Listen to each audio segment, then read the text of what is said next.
beberapa akun yang salah satunya itu ada akun Lita Official, ya, Lita Gading, dan tentu kami yakin komitmen KPAI akan menindaklanjuti, apalagi ini soal sensitif soalnya. Wah, kakaknya kesal banget, terutama hal yang paling kesal.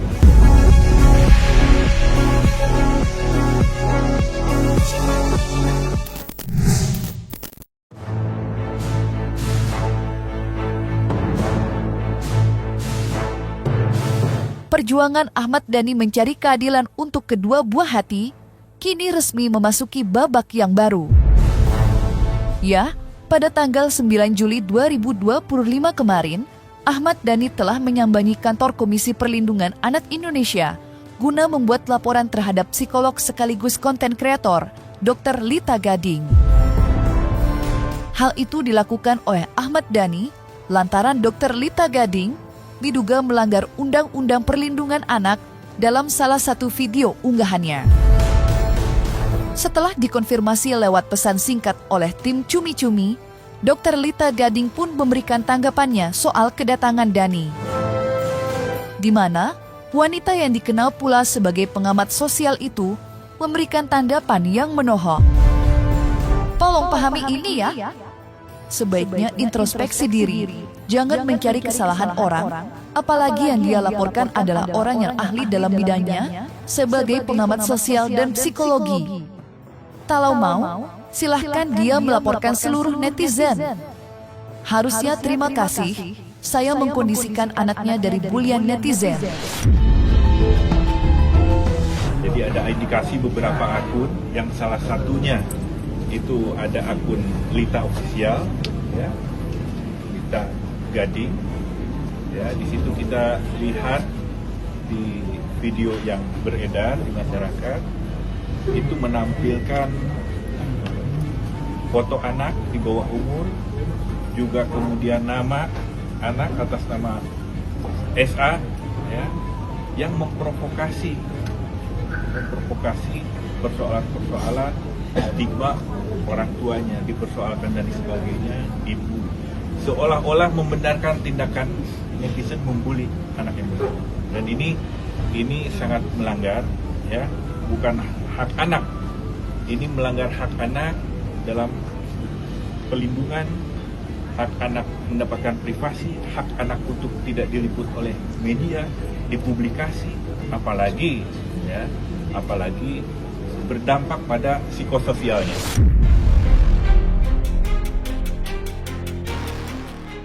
Lebih lanjut, Lita Gading pun membantah pernyataan pihak Dhani yang menudingnya menyebarkan foto SA dalam konten tersebut. Karena menurut Lita Gading, foto yang ia gunakan sudah terlebih dahulu tersebar di jagat maya. Justru kalau mau mengedukasi masyarakat harus terang benderang foto atau bagian mana yang dibully, kecuali tabrakan, keketan yang ada luka, dan perlu diblur. Kalau ini kan foto cantik yang beredar di semua platform, bukan rahasia lagi, ranah publik, kecuali saya yang buat foto tersebut. Ini kan foto yang dikirim netizen melalui DM yang beredar luas. Dan ini laporannya sudah kita lihat bersama, ya, dari KPAI. Kita akan meminta juga rekomendasi pasal-pasal pidana terkait. Ya. Ya. Ini laporan KPAI, dan nanti pun biasanya ketika laporan itu kepolisian akan dimintai juga rekomendasi dari KPAI. Dan kita sudah sampaikan bukti terkait foto, link, video, ya. Karena apa? Bukan hanya aturan regulasi di Indonesia, secara nilai universal itu kita wajib melindungi anak-anak kita di bawah umur ini. Termasuk tidak boleh Stigmatisasi. menstigmakan, ya, perilaku orang tua terhadap anaknya. Tidak berhenti sampai di situ saja, Lita Gading pun memberikan tantangan kepada pihak KPAI. Ya, Lita meminta lembaga KPAI untuk lebih proaktif dalam menghadapi polemik yang menimpa anak Indonesia. Tidak melulu soal perkara yang viral di dunia maya. Dan tolong kasih tahu KPAI, urus anak gelandangan yang dapat pelecehan seksual. Banyak kasus yang saya tangani. Kemana saja kalian? Jangan kasus seperti ini kalian baru muncul. Kasus artis dan pejabat KDM. Loh. Ini bukan hanya persoalan anak Ahmad Dhani, tapi anak Indonesia. Masyarakat harus tahu, harus diedukasi, tidak boleh hak-hak privasinya itu kemudian dilanggar. Ya. Tidak boleh dieksploitasi, baik itu fisik identitasnya, baik itu melakukan kekerasan, itu kan ada fisik, ada psikis. Ya, ini masuk pada kategori psikis. Nah, ini yang harus kita selamatkan. Nggak boleh ini ke depan terjadi lagi hal-hal seperti ini. Ini perlu ada efek jerah, apalagi yang berbicara orang-orang yang punya tingkat pendidikan tinggi. Ya.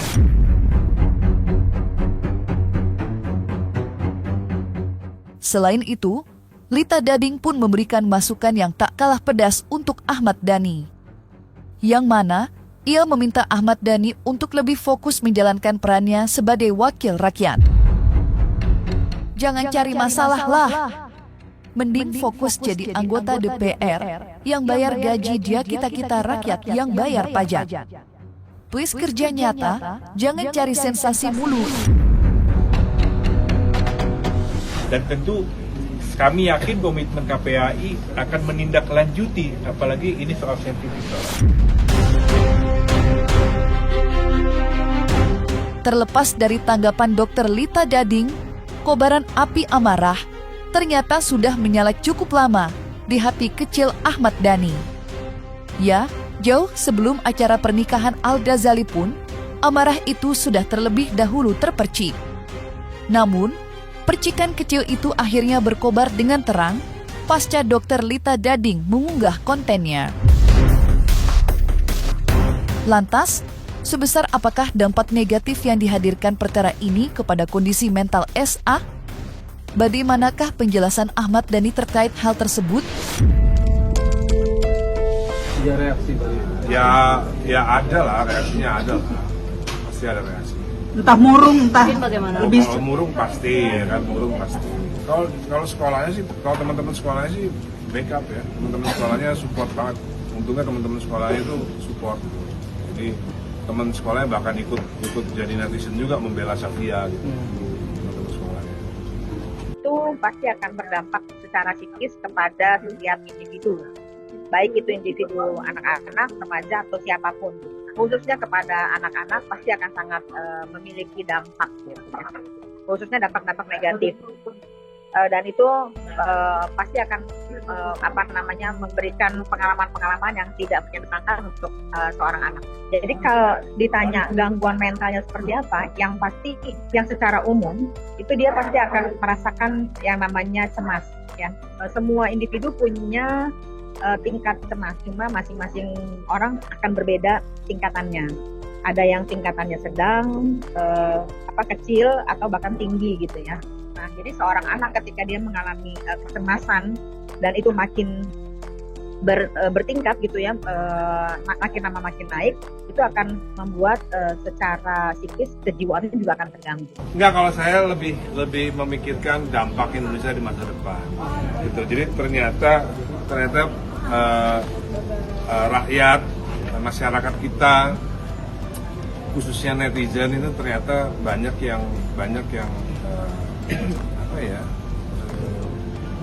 nggak paham, nggak tahu, atau nggak punya hati kecil ya, nurani ya. Aneh banget ternyata bangsa Indonesia ini masih banyak diisi oleh netizen yang nggak punya hati nurani. Kalau orang punya hati nurani kan minimal dia nggak usah baca undang-undang kan tahu, wah ini kayaknya nggak boleh nih, membuli anak kecil kayaknya nggak boleh. Tapi tetap banyak yang melakukan gitu. Saya rasa ya sudahlah, kan banyak juga komentar yang bijak lah ya, bahwa udah punya kehidupan masing-masing, katanya udah sama bahagia, ya udahlah, legowo aja.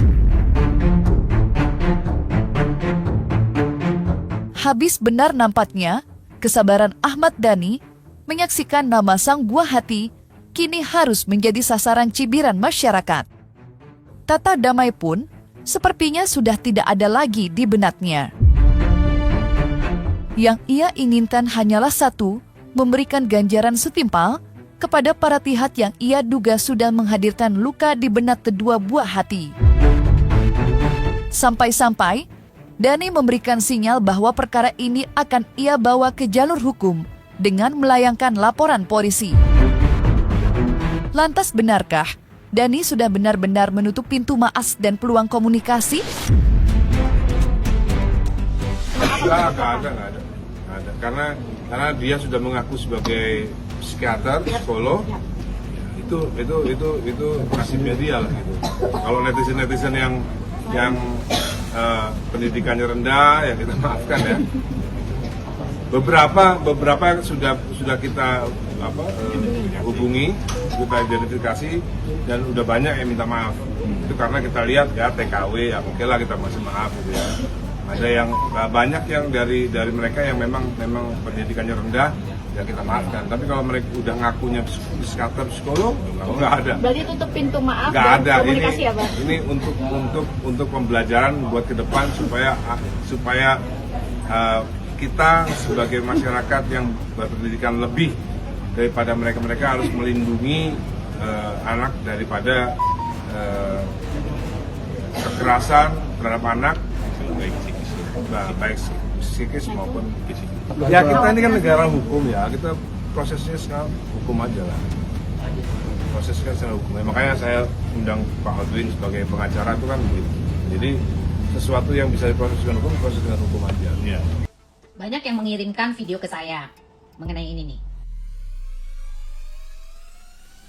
Nah, dia itu Safea, anaknya Wulan Jamila dengan Ahmad Dhani, guys. Bagaimana menurut kalian? Kasian atau gimana? Tetap pasti kasian dong. Karena ini adalah dia beban mental sampai kapanpun karena ulah dari kedua orang tua. Ini memprihatinkan, apalagi yang menyampaikan adalah bukan orang, artinya dia punya pendidikan yang memadai ya, sudah memadai, bukan masyarakat awam ya. Dengan konteks seperti ini, anak itu harusnya mempunyai hak privasi. Makanya ketika ada persoalan case dan sebagainya, ada namanya pengadilan anak, di mana dia itu sendiri pengadilannya sifatnya tertutup, identitasnya tidak bisa dibuka ya. Kenapa? Karena negara hadir untuk melindungi privasi anak. Lah ini kok kemudian dikontenin. Saya sepakat dan mendukung gerakan yang dilakukan oleh Ahmad Dhani dan kuasanya ya. Seorang Ahmad Dhani, apa yang dia yakini benar itu akan dia lakukan. Itu yang kita tahu. Jadi dia menurut dia itu benar, go ahead, jalan dia. Nah ini diatur semuanya, ada ancaman pidananya di Undang-Undang Perlindungan Anak. Begitupun ada ancaman pidananya di Undang-Undang ITE. Ya, rekan-rekan nanti bisa lihat di pasal 76A. Ya. Ancamannya nggak main-main 5 tahun. Tapi sebelum kemudian mengarah ke sana, KPAI harus tahu dulu. Ya. Harus tahu bahwa bukan hanya persoalan anak Ahmad Dhani, tapi ini untuk anak bangsa, anak Indonesia. Dalam kunjungan Ahmad Dhani ke KPAI kemarin, terungkap pula bahwa sejatinya sang putra sulung sudah terlebih dahulu tersulut emosi. Berdasarkan pengakuan Dhani, Al-Ghazali sebenarnya sudah mencoba melaporkan perkara ini ke pihak berwajib. Sayangnya, niat itu terpaksa diurungkan Al-Ghazali, lantaran hanya orang tua korbanlah yang mampu membuat laporan polisi terkait dugaan pelanggaran Undang-Undang Perlindungan Anak. Lantas seperti apakah penjelasan Ahmad Dhani soal amarah Al-Ghazali? Wah, kakaknya kesal banget, terutama hal yang paling kesal. Sebenarnya yang pertama kali melaporkan Al, tapi karena dalam prosedur hukum itu harus orang tua yang melaporkan. Kemarin Al yang mau melaporkan, ada akun dari Banda Aceh itu dilaporkan sama Al, tapi Pengampunya orang tua. ya ketika Al melaporkan ke polisi, ternyata yang harus melaporkan itu adalah ayah bundanya, nggak bisa diwakili oleh kakak. Jadi siapapun nanti ada lagi yang muncul, kita laporkan. Tinggal tunggu saja, ya. tinggal tunggu saja. Nggak boleh sekali lagi orang pansos mengorbankan, mengeksploitasi anak di bawah umur. Orang mau pansos, mau tampil, bikin konten dengan kemudian melakukan tindak pidana, melanggar norma, ya, melanggar norma, melakukan tindak pidana dengan mengeksploitasi anak, ya, anak di bawah umur. Berdampaknya luar biasa. Pasal hukumannya ya pasal 2 Undang-Undang Perlindungan Anak, pasal 26 terus 76C dan junto pasal 80. Ancaman hukumannya sekitar 3 tahun ya, 3 tahun ya. Sekitar 3 tahunan lah itu. Jadi nggak main-main.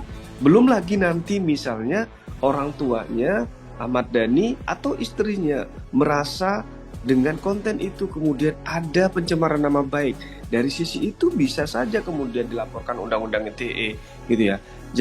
Jadi bisa saja nanti merembet kemana-mana ini laporan pidananya. Tapi dalam konteks anaknya ini bisa kena Undang-Undang Perlindungan Anak di mana ancaman hukumannya bisa sampai 3 tahun. Perlu ditegaskan lagi, saya sama tim kuasa hukum saya kesini, saya tidak hanya membela Safia, tapi membela semua anak Indonesia supaya ini tidak terjadi lagi di masa depan. Supaya ada pembelajaran, supaya ada pemahaman bahwa ada hukum yang melindungi anak kecil. Ya. Anak di bawah umur itu ada hukum yang melindungi. Tidak hanya mereka dilindungi hanya dari kekerasan seksual, tapi juga ternyata dari ada kekerasan psikis yang juga dilindungi. Sementara itu, nama Lita Gading sendiri sebenarnya bukanlah sosok baru di kalangan masyarakat. Ia dikenal sebagai psikolog senior, ia pun terbilang sering memberikan edukasi di sosial media. Bahkan, keahliannya sempat beberapa kali membuat aparat berwajib menggunakan jasanya dalam sebuah penyelesaian perkara. Menariknya, jauh sebelum perkara ini pecah, Dr. Lita Gading sempat membuat konten bersama Dul Jailani dan El Rumi, dua putra Ahmad Dhani. Sontak saja, konten itu diunggah ulang oleh Lita dan dilengkapi bumbu caption yang mencuri perhatian. Apa pendapat kalian tentang kesehatan mental?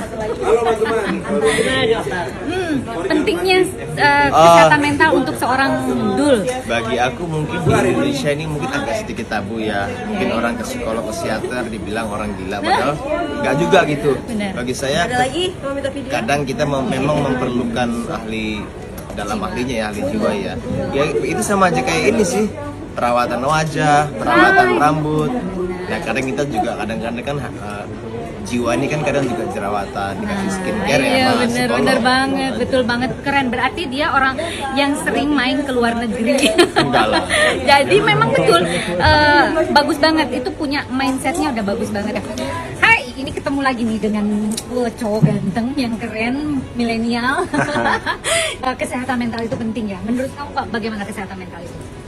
Kesehatan mental itu sangat penting karena itu nanti mempengaruhi decision making seseorang juga. Good, pinter. Dan dari decision making itu nanti mempengaruhi ke semuanya. Kedewasaan dan cara berpikir ya luar biasa tuh kan. Jadi memang tidak semuanya anak muda itu punya pikiran. Kita maju loh. Keren, makasih banyak ya. Oke, ya. Jadi memang kadang-kadang ya yang kita harus ketahui juga, masyarakat harus ketahui bahwa apa yang terlihat di publik ya, citra yang terlihat di publik itu belum tentu yang sebenarnya, ya kan? Orang yang terlihat buruk di publik ternyata bisa jadi orangnya tidak seperti itu. Begitu juga sebaliknya, orang mencitrakan dirinya sebagai seorang yang baik, keluarganya baik-baik saja, ya kan? Bisa juga sebaliknya, kan banyak kejadian gitu kan? Banyak mencitrakan dirinya, keluarganya baik-baik saja, ini segala macam, ternyata wah dalamnya itu cuma pencitraan saja, ya apalagi artis lah kan. Dan banyak sekali kejadian kayak gitu kan. Dan statement orang-orang, testimoni orang-orang tentang masalah itu. Jadi seperti itulah.